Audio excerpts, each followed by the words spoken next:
I would love to understand your thought process of just how they're managing Shedeur. Is it a realistic situation for him to play this year, or what should we expect from your eyes?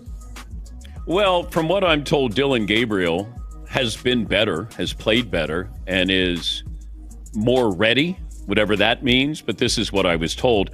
I think if you can sit and watch. Meanwhile, up in their marble offices, NFL owners were fuming, asking themselves, since when do the peasants get to choose their castles? Because let's be real, this wasn't just about one rookie quarterback. This was about power, and billionaires don't like power shifting. Unless it's their stock portfolios climbing. Add in the Deion Sanders factor, because Shedeur wasn't raised by just any dad. While the league thought draft night was a selection show, Shedeur flipped the script into a high-stakes negotiation table. That's where Cleveland entered the picture. Not as the safe choice, but as the gamble that made sense. Yeah, Cleveland, a franchise built on heartbreak and chaos. But here's the key. It was the one place where Shedeur didn't have to play backup singer to a superstar. No Lamar, no Jalen, no life stuck in Shedeur West. It wasn't just the Baltimore Ravens. It was three teams: the Cleveland Browns, the Philadelphia Eagles, and it also was Baltimore Ravens. Now, this is where the perspective gets skewed, because why would Shedeur not want to go to Baltimore? If any team has been on the cutting edge of saying we figured out the recipe of drafting and developing good players to play great and elite, that's one of the teams that does it at a high level. In Cleveland, the competition wasn't legendary names. It was guys fans forget about week to week, and for Shedeur, that was the opening, the real shot at quarterback one. Because this moment, it isn't just about one draft pick. It's bigger than Cam Newton's podcast, bigger than one soundbite. This is the start of an era where players flip the table. They don't just sit there and smile for cameras. They call the shots. They reject billion-dollar deals like bad Tinder dates. And they bet on themselves so hard, it makes the owners sweat bullets. And just like that, Shedeur Sanders became the poster boy for rebellion in the NFL. So here's the million-dollar question. Is he about to go down as the visionary who rewrote draft day history? Or as the cautionary tale parents use when teaching kids about humility? The clock is ticking. And the Browns, they're a straight-up minefield. Cam Newton swears he's ready for the chaos. But the fan base split right down the middle. Because if Shedeur Sanders can look three franchises dead in the eye and say, thanks, but no thanks, what's stopping the next wave of rookies from doing the same thing? Imagine the bedlam if quarterbacks started acting like free agents before even signing their rookie deals. That's every billionaire owner's worst nightmare, because suddenly they're not the ones yanking the leash anymore. And Cam Newton, oh, he was loving this moment. He didn't just drop the story. He lit the match, poured gasoline, set the whole narrative ablaze, and roasted marshmallows on the flames. He laughed at the idea of Shedeur being painted arrogant. To Cam, this wasn't arrogance. This was straight chess, not checkers. And the look on the NFL's collective face told the whole story. They weren't ready for a rookie quarterback with a built-in GPS tuned to survival, not blind loyalty. Now let's break down that Ravens situation, because honestly, comedy gold. The front office probably thought they were handing Shedeur the golden ticket. Come sit under Lamar Jackson, soak up greatness, and one day, maybe, if Lamar catches the flu a decade from now, you'll finally get a pity start. Shedeur saw through it instantly, and he wasn't about to wait 10 years for table scraps. He wasn't signing up to be a background extra in the Lamar Jackson show. He wanted to write his own screenplay. And then came Philly, walking around like they're running some quarterback utopia. More evidence and more facts have come out that it wasn't just the Baltimore Ravens that was on the clock to pick Shedeur Sanders. I said this to you guys in a previous video. Why come we haven't heard about the teams that didn't want to select Shedeur pick? Now, all of a sudden, 4 or 5 months later, we're bringing up stuff that don't even make no sense, has nothing to do with nothing. Everything surrounding them. Truth is, They locked Jalen Hurts down with so much guaranteed money, he could probably buy his own island and rename it Hurts Nation. No rookie was ever breaking through that fortress.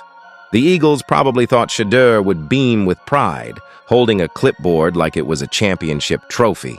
Instead, delete. He treated their offer like spam in the junk folder. Respecting Jalen didn't mean sacrificing his whole career. Now Cleveland? That's where it gets spicy. The Browns, bless their chaotic souls, are the franchise that treats quarterbacks like disposable coffee cups. Every season there's a new one, sometimes 2, occasionally 3, just to keep fans guessing. It's a revolving door that never stops spinning. Quarterback Thunderdome in orange and brown.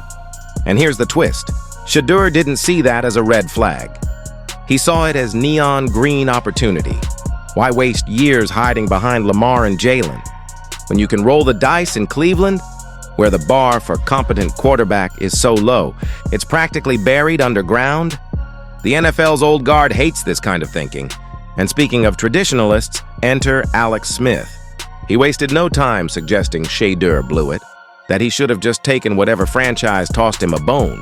Easy for him to say. That is not good at developing quarterbacks. Ownership hasn't been good. Team hasn't been good.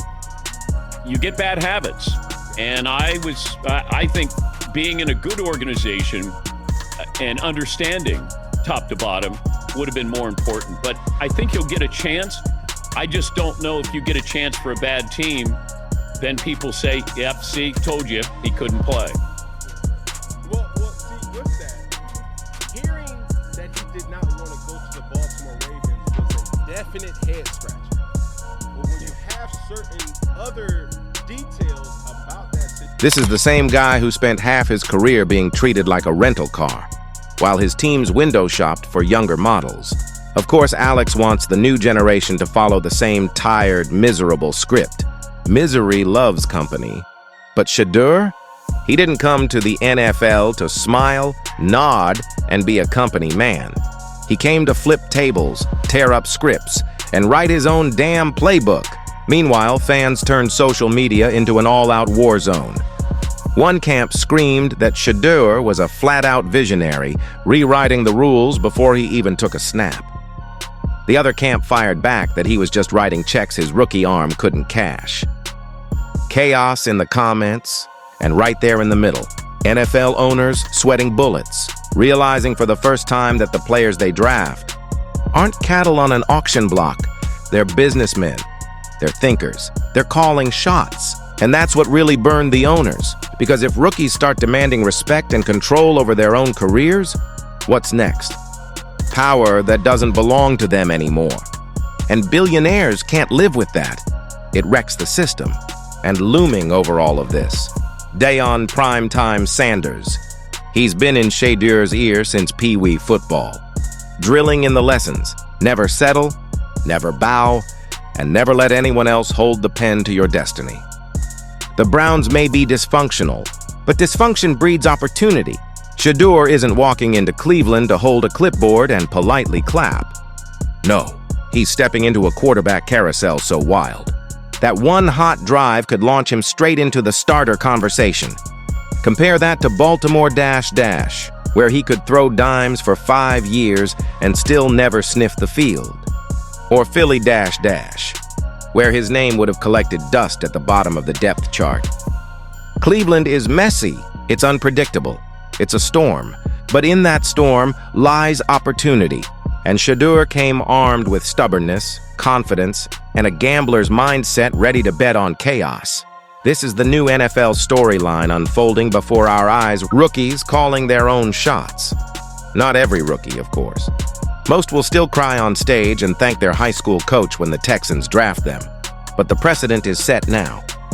If you've got the stats, the swagger, and the guts, you can play chess with billionaires instead of being their pawn. And that's what terrifies the old guard. Because once one rookie proves it can be done, once one kid shatters the illusion, the dam breaks.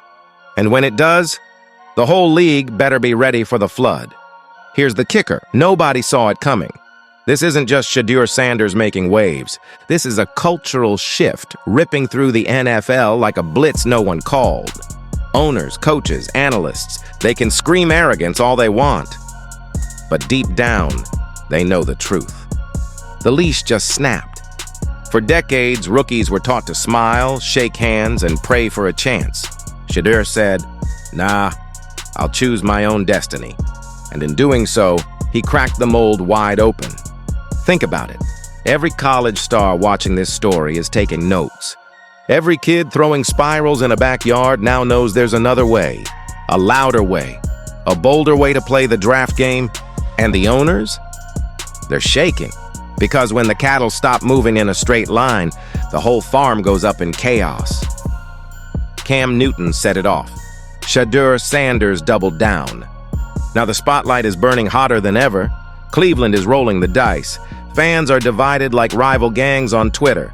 And the NFL machine is stuttering, trying to figure out how to spin this before the floodgates burst wide open. And here's the craziest part. Shedeur doesn't even have to throw a single NFL touchdown yet, and he's already rewriting the rulebook. That's what really makes the owners sweat. They can live with talent, they can live with swagger. But what they can't handle is leverage. Leverage flips the whole empire upside down, and Shedeur just proved he's holding the cards before the game even starts.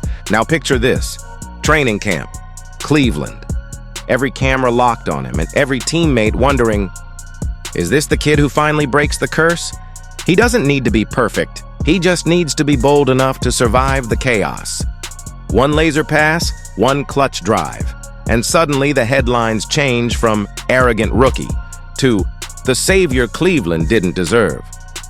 Meanwhile, Baltimore and Philly. Front offices pacing like nervous parents, praying Shedeur flames out so they can say, "See? We told you so." But if he shines, it's their nightmare on repeat. Every Sunday, in front of the world. This is no longer just a draft story.